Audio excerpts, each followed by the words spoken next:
Fantasma de Canterville, Oscar Wilde. Voz e edição, professora Vanessa Castro. Quando o Sr. Otis, ministro norte-americano, comprou a mansão Canterville, todos lhe disseram que ele estava cometendo uma tolice, visto que o local era mal assombrado. Até o próprio Lord Canterville sentira a obrigação de mencionar o fato. Nem mesmo nós nos arriscamos a viver neste lugar, contou Lord Canterville. Sinto-me na obrigação de lhe contar que o fantasma já foi visto por vários membros da minha família. O fantasma de Canterville assombra esta mansão há 3 séculos. Ficarei com a casa e com o fantasma pelo valor avaliado. Ora, Lord Canterville, fantasmas não existem, respondeu o ministro. Caro Sr. Otis, apenas lembre-se de que eu o alertei, encerrou o Lord Canterville. Semanas depois, o ministro e sua família se mudaram para a mansão. A senhora Otis era uma mulher de meia-idade muito bonita. O filho primogênito, Washington, era um jovem bem apessoado. A senhorita Virginia, filha do meio, era uma garota de 15 anos, cabelos claros, ágil e graciosa. Na sequência vinham os gêmeos, pestinhas adoráveis. Quando chegaram à mansão Canterville, gotas pesadas de chuva caíram. Uma senhora elegantemente vestida estava parada na escada para recebê-los. Era a senhora Uney, a governanta. Todos a seguiram até a biblioteca, onde o chá já estava servido. Subitamente, a senhora Otis avistou uma mancha vermelha no chão diante da lareira e comentou com a senhora Uney. Receio que algo tenha sido derramado ali.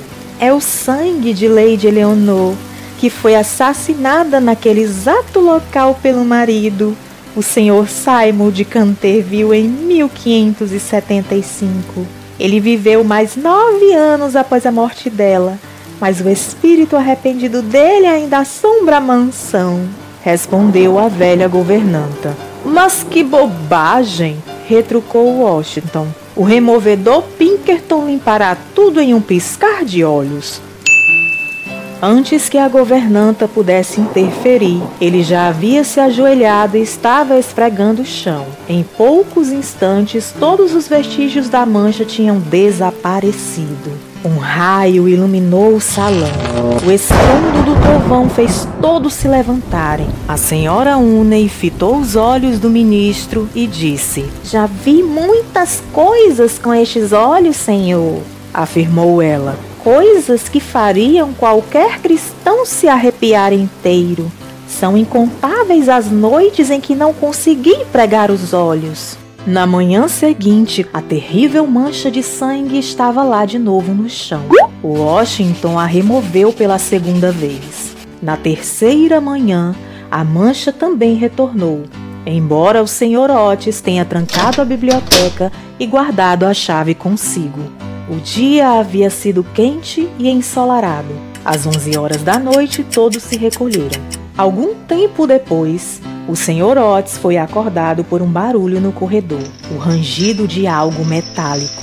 O ministro se levantou, acendeu um fósforo e olhou para o relógio. O ruído continuou e ouvia-se também o som de passos. O ministro calçou as chinelas, pegou um frasco que estava em cima da mesa e abriu a porta. Bem à sua frente, ele viu um velho de aspecto pavoroso. Seus olhos eram vermelhos como carvão em brasa. Os cabelos grisalhos escorriam pelos ombros. Suas roupas antigas estavam sujas e rasgadas, e de seus pulsos e tornozelos pendiam pesadas algemas e correntes enferrujadas. Meu caro senhor, disse o ministro, preciso pedir que lubrifique essas correntes. Tome, aqui está um poderoso lubrificante. Eu deixarei aqui ao lado dos candelabros e ficarei feliz em fornecer mais, se necessitar. O ministro deixou o frasco sobre a mesa de mármore e, fechando a porta, recolheu-se. O fantasma de Canterville permaneceu imóvel por alguns instantes. Então, tomado pela indignação, espatifou o frasco de lubrificante no piso polido. Seguiu pelo corredor arrastando as correntes com mais vontade.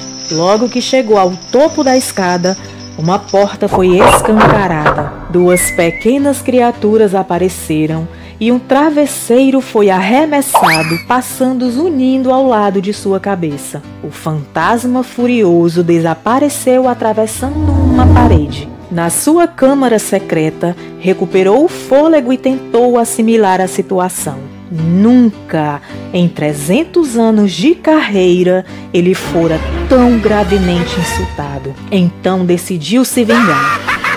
A segunda aparição do fantasma foi no domingo à noite. Pouco depois de a família ter ido dormir, eles foram subitamente despertados por um estrondo no corredor. Desceram a escada correndo. Descobriram uma pesada armadura caída no chão e o fantasma de Canterville sentado em uma poltrona, esfregando os joelhos com uma expressão de agonia. Ele havia caído, não suportara o peso da armadura. Os gêmeos tinham levado suas zarabatanas. Imediatamente atiraram pelotas nele. O fantasma se levantou, dando um grito medonho. Passou por entre eles, apagando as velas. No topo da escada deu uma gargalhada horripilante, quando uma porta se abriu. Era a senhora Otis com um frasco de elixir na mão. Receio que o senhor não esteja bem. Se for indigestão, tome este elixir, disse a mulher. O fantasma a encarou. Estava prestes a se transformar num grande cachorro negro quando ouviu passos atrás de si. E bem quando os gêmeos se aproximavam, desapareceu com um grunhido. Ao chegar ao seu quarto, desabou completamente. Suas forças foram pouco a pouco desaparecendo até que ficou extremamente debilitado. Dias depois, sentindo-se melhor, resolveu fazer sua terceira aparição. Ao anoitecer, uma violenta tempestade desabou. Quando o relógio bateu meia-noite, ele partiu para o ataque. Saiu pela parede e entrou no corredor, mas assim que o fizera, desabou para trás com um grito de terror. Bem diante dele havia outro fantasma, tão assustador quanto ele desejava ser. Em seu peito havia uma placa com uma inscrição, talvez uma maldição. Como nunca havia visto um fantasma, ele ficou terrivelmente amedrontado, tanto que fugiu e se escondeu na antiga câmara. Depois de um tempo, o velho e corajoso espírito de Canterville se recompôs e imaginou que talvez o fantasma invasor pudesse ajudá-lo a espantar os Otis. Ele retornou ao local da aparição. O espectro estava caído. Ele se aproximou, pegou a tabuleta e leu estas palavras: O fantasma Otis. Assombração autêntica e original. Cuidado com imitações. Todos os demais são falsificações. Toda a tramóia ficou clara para ele. Os gêmeos o haviam enganado. Enfurecido e muito cansado, voltou aos seus aposentos para pensar melhor a respeito. Nos 3 sábados seguintes, ele apareceu no corredor tomando todas as precauções para não ser visto. Mas sempre era surpreendido.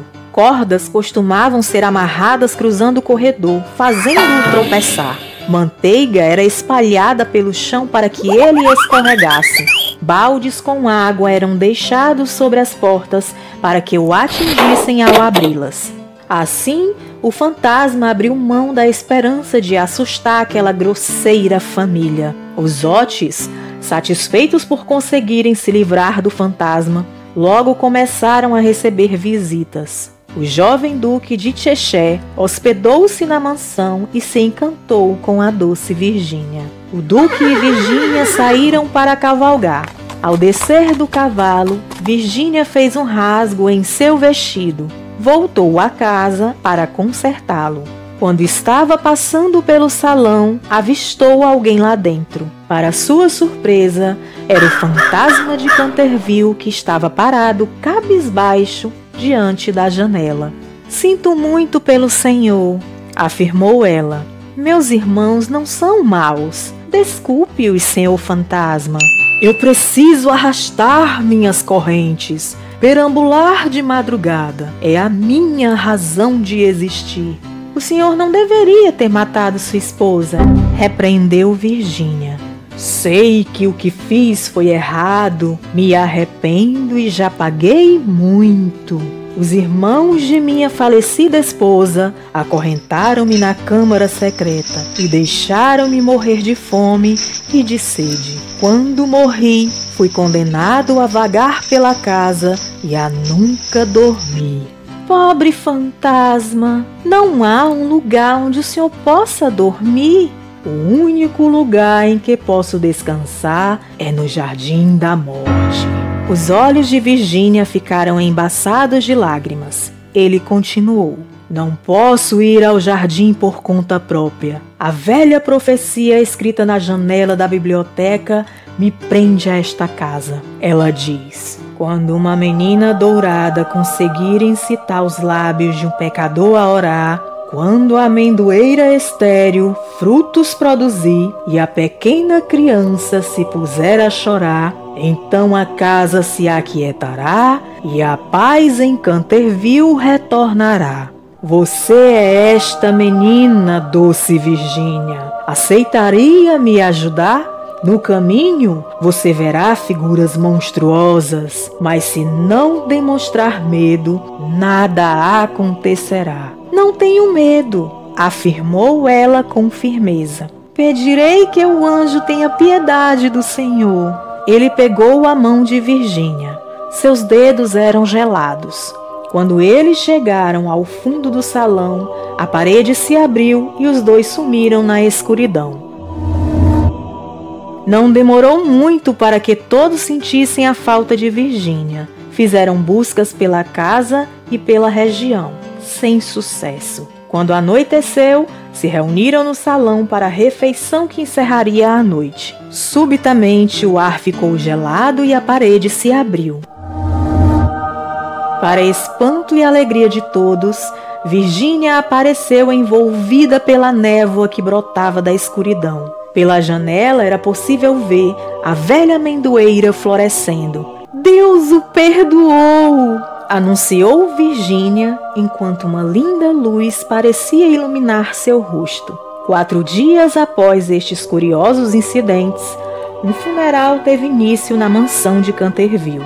Os restos mortais do fantasma que jaziam na câmara secreta foram enterrados embaixo de uma bela árvore no cemitério. O fantasma do Sr. Simon estava em paz, e a família Otis de Canterville também.